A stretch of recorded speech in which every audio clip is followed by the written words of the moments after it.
The idea is called paper-based game engine. It is one of the prototyping ideas I came up during our workshop of Interaction Design Masters program. So this is how it works. The camera will scan the information from the paper, and in this case we can assume that it's an orange color. And now, for the sake of prototyping purposes, we are assuming that somehow the information is sent to the Unity game engine running on the computer, and either using an image processing library or plugin, the game engine tool will generate the content for us based on the information from the paper.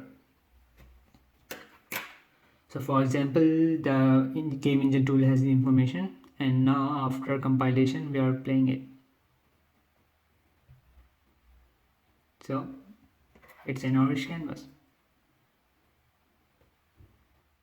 Okay, for the second example, we will add a transition on the screen now. Let's just say we want the screen to fade in from black color to this orange color.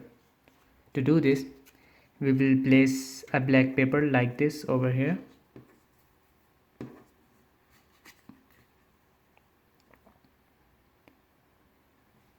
And we have now scanned it. This will basically tell the engine that we want to fade in from the black color to the orange color.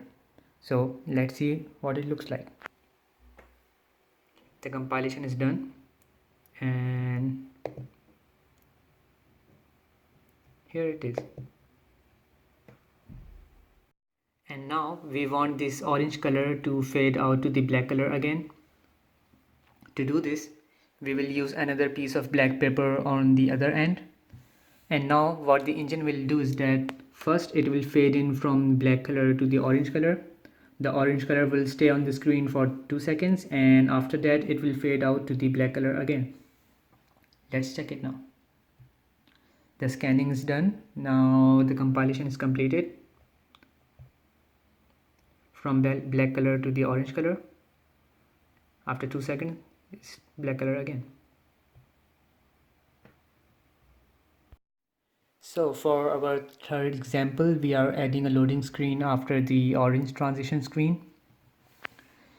Here the orange screen will fade out to the black color and it will fade into the yellow color. But over this screen, the engine will get some extra information.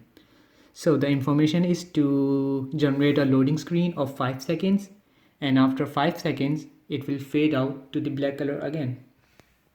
So this is actually the concept here, that we can draw anything on the paper such as buttons, bars, and whatever we will draw here will be generated on the system by the game engine. So the scanning is completed now.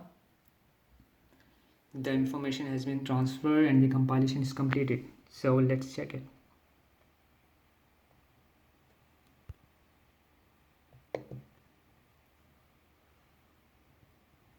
From black color to orange, now it's a loading screen of 5 seconds and it will fade out to the black color. So in our last example, the engine will generate a screen like this. We have few buttons at every corner of the screen. These arrows will basically add animations to this button. So for example, this button will tween from left side of the screen to this position in 0.5 seconds. And for every button we have different direction and the duration of the animation. But in case of these two buttons, they have a scaling animation, so they will basically scale from 0 to 1 in 0.5 seconds. So let me show you.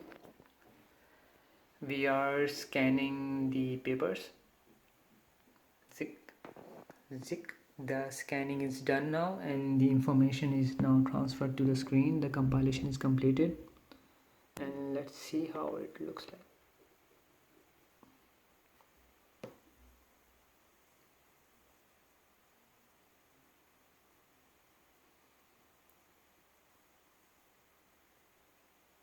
See? So this is the concept of paper-based game engine.